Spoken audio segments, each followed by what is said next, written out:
Hola, ¿qué tal? ¿Cómo estás? Yo soy Efraín Zapata y esto es Ideas sobre Liderazgo, el espacio donde cada semana platicamos sobre todo lo que tiene que ver con liderazgo y compartimos temas y prácticas que te ayudarán a ser un mejor líder cada día, tanto en tu vida personal como profesional. Bienvenido. Hay algo que se ha vuelto cada vez más común en el trabajo y muchas veces ni siquiera lo cuestionamos. Un mensaje que llega fuera de horario y que decides contestar rápido, un correo que aparece en la noche y que prefieres no dejar para mañana, una reunión que se alarga y que nadie dice nada. Poco a poco, sin que haya un acuerdo explícito, se va instalando una idea en todos nosotros. Estar disponible todo el tiempo es parte del trabajo. Y en muchos casos, incluso se percibe como algo positivo, como compromiso, como responsabilidad, como ser alguien en quien se puede confiar y que siempre está dispuesto a resolver. El punto es que esto también tiene un costo que no siempre es evidente en el momento, aunque sí empieza a notarse en cómo trabajamos, en cómo pensamos y en cómo nos relacionamos con los demás. Porque no es lo mismo estar disponibles que estar enfocados, no es lo mismo responder rápido que trabajar con claridad, y no es lo mismo tampoco decir que sí a todo que realmente aportar valor. En este episodio quiero que hablemos justamente de eso, del costo de estar siempre disponibles, de cómo esa dinámica se ha ido normalizando y de por qué aprender a poner límites no es un lujo, es una condición para trabajar mejor. Y antes de empezar, si este tipo de reflexiones te hacen sentido, hay algo que te quiero pedir. Si conoces a alguien en tu equipo, en tu organización o en tu entorno que también está lidiando con estos temas, te invito a que le compartas este episodio y el ecosistema completo de contenidos que estamos construyendo en Ideas sobre Liderazgo. El podcast, los retos de liderazgo en el campus virtual y todas las herramientas que buscamos crear tienen un mismo objetivo: que estas conversaciones no se queden solo en conceptos, sino que realmente se traduzcan en prácticas en el día a día.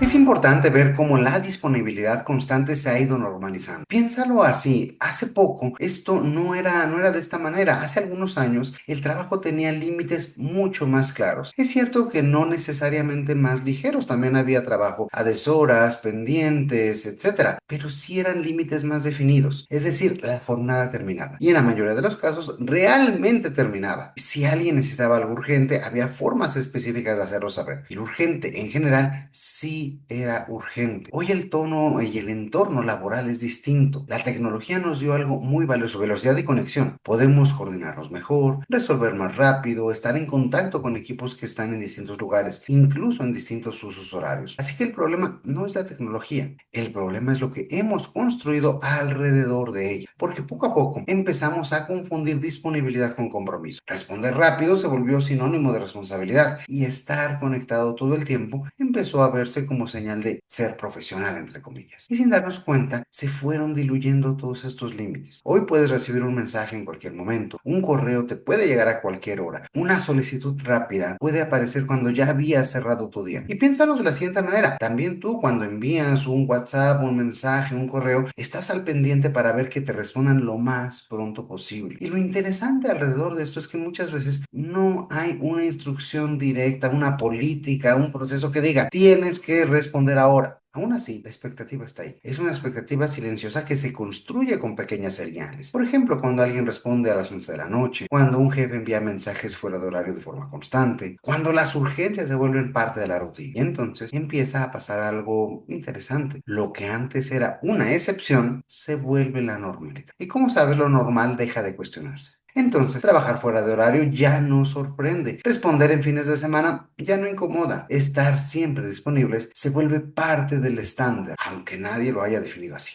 Y aquí hay una idea que vale la pena que nos detengamos a observar. Esto no es solo una decisión individual, es una dinámica cultural que se va gestando en diversos entornos de trabajo, en lugares donde esto es cada vez más cotidiano y que se va traslapando y se vuelve una expectativa prácticamente global, sobre todo en entornos urbanos, en entornos de alto cambio, en organizaciones que están buscando ese tipo de posicionamiento. Porque aunque una persona quiera poner límites, si ese entorno sigue operando desde la disponibilidad constante, sostener esos límites se vuelve mucho más complicado. Por eso, cuando hablamos del costo de estar siempre disponibles, no estamos hablando solo de hábitos personales, estamos hablando de una forma de trabajar que se ha ido instalando y que muchas veces damos ya por hecho. Y justo allí es donde empieza el problema, porque lo que no se cuestiona difícilmente se transforma. Hasta aquí hemos hablado de cómo se fue instalando esta dinámica en nuestro entorno. Ahora vale la pena detenernos en algo un poco más incómodo. ¿Qué es lo que nos está costando realmente esta anticultura de trabajo? Esta pregunta es relevante y pertinente porque el costo no siempre es inmediato ni visible. Rara vez es algo que notes en un solo día. Es más bien una serie de costos, pequeños costos acumulativos y silenciosos que suelen hacerse visibles cuando ya están avanzados, cuando ya están muy arraigados, cuando, como decíamos hace un momento, se vuelven parte de ese contexto y se toman como algo normal. El primer costo lo tenemos en nuestra energía. Estar disponible todo el tiempo implica estar cambiando constantemente de foco. Un mensaje aquí, una notificación allá, una interrupción más. Y eso tiene un impacto directo en cómo funciona nuestra mente. Hay estudios que muestran que después de una interrupción, una persona puede tardar más de 20 minutos en recuperar el nivel de concentración que tenía antes. Ahora imagina eso multiplicado varias veces al día. Ahí hay una pérdida de tiempo y de energía incalculable. Esto hace que el efecto no esté solamente en el cansancio, sino también en la fragmentación de nuestros esfuerzos, de nuestra atención y por supuesto de nuestra claridad mental. Esto es lo que genera esa sensación tan común de haber estado ocupado todo el día y aún así sentir que no avanzaste en lo que realmente importa. Después aparece el impacto en la claridad. Cuando todo parece urgente, nada termina siendo verdaderamente prioritario y entonces entramos en modo de reacción. Respondemos a lo que llega, atendemos lo inmediato, resolvemos lo visible, lo más superficial, lo que nos están pidiendo en este momento. Aunque todo ello no necesariamente sea lo más relevante para nosotros, para nuestros objetivos. De hecho, investigaciones recientes como las de Gloria Mark de la Universidad de California en Irvine muestran que el tiempo promedio que una persona puede sostener la atención en una tarea ha disminuido de forma importante en los últimos años, en gran parte por el entorno digital y la constante interrupción. Es decir, buscamos contenidos más cortos, más pequeños, que nos demanden menos. ¿Por qué? Porque estamos ya pensando en qué momento vamos a ir al siguiente pendiente, a la siguiente actividad, a lo siguiente que tenemos que hacer. Y esto no solo afecta la productividad, afecta también la calidad de nuestro pensamiento y nuestra capacidad crítica. Es decir, pensamos también con cada vez menor profundidad. Decidimos más rápido, pero no siempre mejor. Perdemos espacios para cuestionar, para analizar, para construir y para reflexionar. Cuando perdemos esos espacios, dejamos de ser críticos, dejamos de ver lo que realmente está sucediendo de fondo y empezamos a preocuparnos únicamente por cuestiones superficiales. Parece que tenemos que seguir trabajando en piloto automático, aunque al final ya no tengamos claro ni qué estamos haciendo, ni qué queremos lograr con él. Y luego está una dimensión que pocas veces se habla lo suficiente: las relaciones de trabajo, porque la disponibilidad constante también genera dinámicas complejas entre las personas. Se crean urgencias artificiales, se generan expectativas pocas realistas. Aparece esa dependencia bajo la idea de que, entre comillas, como siempre me responde, entonces siempre puede atender. Y poco a poco, las conversaciones se vuelven también más reactivas y más transaccionales, y por contra, menos conscientes y menos personales. El efecto de esto es un impacto claro en nuestro bienestar. Fíjate nada más, de acuerdo con datos de la Organización Mundial de la Salud, el exceso de horas de trabajo está asociado directamente con un mayor riesgo de problemas de salud, incluyendo enfermedades cardiovasculares. Y estudios relacionados con burnout, como los impulsados por Gallup, muestran que la sobrecarga constante y la falta de límites claros son factores relevantes en el agotamiento laboral. Y justo hablando de burnout, hay algo que me encantaría ver contigo e ir más allá de este episodio. Porque este tema del estrés, del burnout y de la forma en que estamos trabajando hoy no es algo que se resuelva solo con palabras o con conceptos. Necesita conversación. De hecho, mañana, miércoles 6 de mayo a las 7 de la tarde, vamos a tener un punto de encuentro con nuestros amigos de Safi Solutions y de Business Therapy para hablar justamente de ello, de estrés, de burnout y del reto de liderar en el contexto actual. Va a ser un espacio virtual enfocado en compartir perspectivas y experiencias reales más que una charla tradicional. Y en esta ocasión queremos abrir algunos lugares para nuestra comunidad en este podcast. Si te interesa participar, en la descripción de este episodio vas a encontrar un vínculo para registrar. Vamos a habilitar 10 accesos gratuitos para las primeras personas que se inscriban. Esta es una gran oportunidad para llevar esta reflexión a un espacio más compartido y tener la oportunidad de interactuar en vivo con nuestra comunidad de ideas sobre liderazgo. Así que ya lo sabes, mañana, miércoles 6 de mayo a las 7 de la noche registrándote en el enlace que aparece en la descripción de este episodio. Y recuerda, el burnout no es solo trabajar mucho, es no poder desconectar, es no tener momentos reales de pausa, es sentir que siempre hay algo pendiente, incluso cuando ya terminaste. Y aquí es donde todo empieza a conectar con lo que estamos platicando el día de hoy. Menos energía, menos claridad y relaciones más tensas o superficiales. Y entonces aparece una paradoja interesante. Queremos estar disponibles para responder mejor, aunque esa misma disponibilidad termina afectando la calidad de lo que hacemos. De esta manera explicamos por qué estar siempre disponibles no nos hace más productivos, más bien nos hace más reactivos. Por ello, la pregunta que nos deberíamos de estar haciendo es, si esto tiene un costo tan claro, ¿por qué nos cuesta tanto trabajo poner límites? ¿Qué es lo que estamos dejando de hacer? ¿Y cómo podemos empezar a hacer acciones específicas para cambiar esta dinámica laboral y tener un impacto en el entorno en el cual estamos viviendo? Decíamos en el bloque anterior que si el impacto de esta anticultura de la siempre disponibilidad es tan evidente, si los costos están allí, entonces ¿por qué seguimos haciéndolo? ¿Por qué nos cuesta tanto poner un límite, no responder de inmediato o simplemente decir esto lo veo mañana? La respuesta no está solo en el contexto o en el entorno laboral actual, está también en lo que pasa internamente con nosotros, nuestros procesos de pensamiento y nuestra personalidad. Porque en el fondo, poner límites no es una decisión operativa, es una decisión emocional. Y ahí aparecen varias tensiones que muchas veces ni siquiera hacemos conscientes. Por ejemplo, la necesidad de ser bien percibidos. Responder rápido se siente como una forma de demostrar compromiso, demostrar que estamos presentes, que somos confiables, que se puede contar con nosotros. Y entonces aparece una idea muy común. Si no respondo, se va a ver mal. Y ojo, porque esto no siempre es cierto, aunque casi siempre se siente real. Otra tensión tiene que ver con el conflicto. Decir que no, pedir más tiempo o cuestionar una urgencia puede sentirse algo incómodo. Puede parecer que estamos generando fricción, cuando en realidad estamos buscando claridad. Y entonces preferimos evitar esa inconformidad. Decimos que sí, respondemos, nos adaptamos, aunque eso tenga un costo después para nosotros. Por otro lado, también está nuestra relación con la autoridad. Cuando el mensaje viene de nuestro jefe o de una figura jerárquica, el margen de acción se percibe como más reducido y entonces tendemos a aceptar más fácilmente. Aunque no haya una instrucción directa, el peso de esa autoridad influye en nosotros y nos hace más vulnerables a dejar pasar nuestros límites. Y entonces aparece otra creencia. Esto lo tengo que atender ahora, incluso sin validar si realmente es así. Porque si alguien ya nos lo pidió, es porque ya lo espera, pero ¿te consta? Es algo que te pidió, pero que puede dejarse pasar tal vez para el día siguiente. ¿Cómo nos ponemos de acuerdo sobre esto? Y fíjate, hay algo más sutil todavía. Y esto es la forma en la que interpretamos el valor de nuestro trabajo. Muchas personas terminan asociando su aportación con su disponibilidad, con qué tan rápido responden, con qué tan accesibles son, cuando en realidad el valor de lo que hacemos está en la calidad de nuestros entregables, de nuestros procesos, de nuestras funciones, en cómo pensamos, en cómo decidimos, en cómo aportamos a la discusión global. Aquí es donde la dinámica se vuelve más compleja, porque no poner límites también comunica. ¿Qué comunica? Pues comunica que siempre estamos disponibles, que todo puede resolverse en cualquier momento, que no necesitamos claridad de prioridades. Y eso va moldeando la forma en la que los demás interactúan con nosotros. No desde una mala intención, sino desde lo que perciben que pueden obtener de nosotros. Y ojo, aquí no estoy hablando acerca de obtener en un sentido de ganar ventaja, sino de un aspecto transaccional. Si yo estoy aportando ciertas actividades, ciertas funciones, ciertos pendientes, eso se ve como un toma y daca que yo estoy generando de forma constante. Por eso, poner límites no es solo proteger tiempo o energía, también es redefinir la manera en la que trabajamos con los demás. Y eso requiere más que buenas intenciones. Requiere, por supuesto, claridad acerca de nuestro rol, de qué hacemos, de cómo estamos aportando. Requiere criterio, requiere saber qué es el valor que estamos nosotros dejando en los demás y cuando algún pendiente, alguna tarea, por más urgente que parezca, en realidad no está aportando ese valor. Y sobre todo, requiere lenguaje y conversación,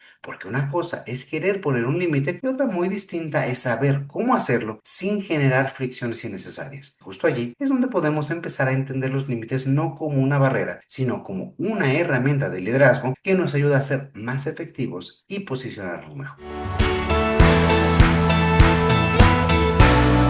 Cuando hablamos de poner límites en el trabajo, es fácil pensar en conversaciones difíciles o que se van cargando hacia lo incómodo. Por ejemplo, decir que no, marcar distancias, frenar algo. Y desde allí, casi automáticamente se percibe como algo que puede afectar la relación con los demás o generar tensiones en el equipo. En la práctica, lo que suele suceder es exactamente lo contrario, porque un límite bien planteado no cierra la conversación, sino que la ordena, le da a la otra persona una referencia más clara de cómo trabajar contigo, de qué es prioritario en ese momento y de dónde realmente puedes aportar algo. En un entorno donde todo parece urgente y todo puede suceder en cualquier momento, esa claridad, esa estructura se vuelve especialmente valiosa, porque cuando no hay límites, lo que aparece no es necesariamente más colaboración, más bien todo se vuelve más difuso. Las expectativas, los tiempos, incluso la forma en que se toman decisiones. Poco a poco, eso termina afectando la calidad del trabajo y la manera en que nos coordinamos con otras personas. Visto así, un límite deja de ser una barrera y empieza a funcionar como una verdadera herramienta. Ojo, no para desconectarte, no para decir que no a todo, sino para estar presente de una forma más intencional, más consciente, más constructiva y también para saber elegir mejor a qué decir que sí y en qué momento. El reto en realidad no suele estar en entender esto. Cuando lo escuchas hace sentido. El reto aparece en el momento concreto, cuando llega el mensaje, cuando alguien te pide algo, cuando hay una expectativa implícita y tienes que responder. Allí es donde muchas veces nos detenemos, no porque no sepamos lo que necesitamos, sino porque no encontramos la forma adecuada de expresar. Cómo pedir contexto sin parecer que estás cuestionando, cómo proponer otro momento sin generar fricción, cómo cuidar tu tiempo sin que se interprete como falta de disposición, cómo crear acuerdos que permitan que ambas partes ganen sin sobrepasar los límites de los demás. Y este es el punto donde esos límites dejan de ser solo una idea y se vuelven una habilidad que tiene mucho más que ver con cómo te comunicas que con la decisión en sí. Por eso vale la pena llevar esto a un aspecto más práctico y sin complejidades. Algo tan sencillo como preguntarnos qué sí podemos empezar a hacer distinto desde el día de hoy en nuestra conversación y en nuestra forma de dirigirnos con los demás.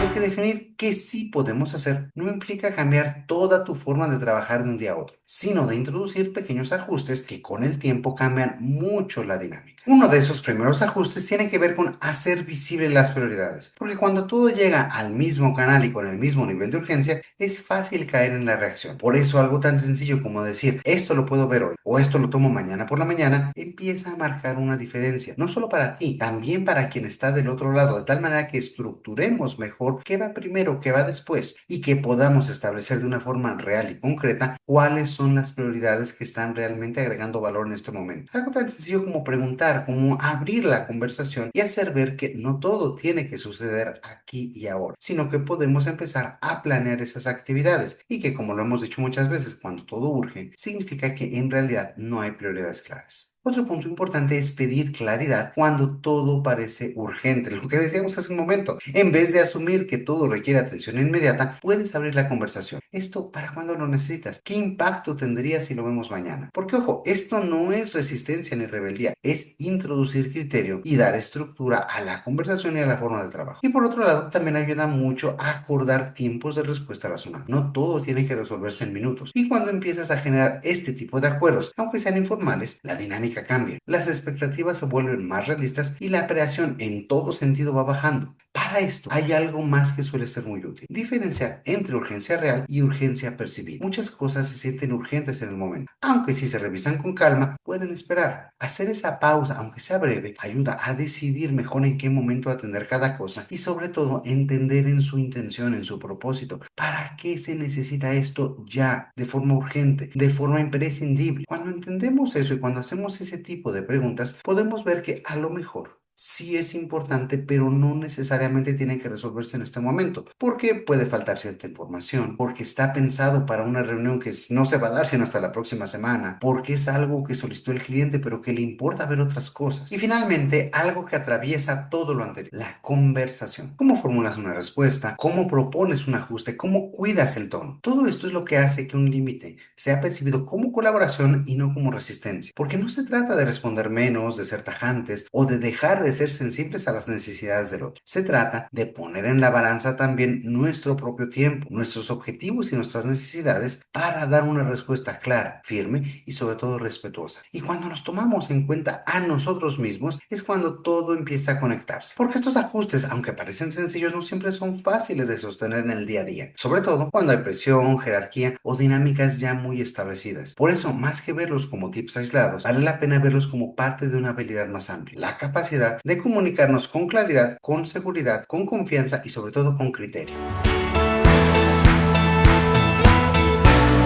Y claro, si lo que charlamos el día de hoy te hace sentido, lo has vivido o lo has observado en las personas a tu alrededor, tal vez vale la pena hacerte una pregunta muy concreta. ¿En qué momentos te muestras disponible cuando en realidad necesitas estar enfocado? A partir de ahí pueden empezar a moverse muchas cosas. Y si sientes que justo ahí es donde está el reto, en cómo decirlo, en cómo plantearlo, en cómo cuidar la relación mientras cuidas también a tu espacio, vale la pena seguir desarrollando esta habilidad. Por eso, en Ideas sobre Liderazgo hemos estado trabajando en este tema con más profundidad a través de nuestro reto de comunicación asertiva, donde exploramos precisamente cómo tener estas conversaciones con mayor claridad y confianza sin que se vuelvan incómodas o se perciban como resistencias. Si te interesa, puedes darte una vuelta por nuestro campus virtual o escribirnos por WhatsApp y conocerlo con más detalle. Por ahora me despido con esta idea. No se trata de estar disponibles todo el tiempo, se trata de estar disponibles donde realmente hace la diferencia. Y si te interesa seguir esta conversación en vivo, recuerda que mañana tenemos una cita a las 7 de la tarde. Muchísimas gracias por escucharnos como cada semana. Te mando un fuerte abrazo. Yo soy Efraín Zapata y nos escuchamos a la próxima con nuevas ideas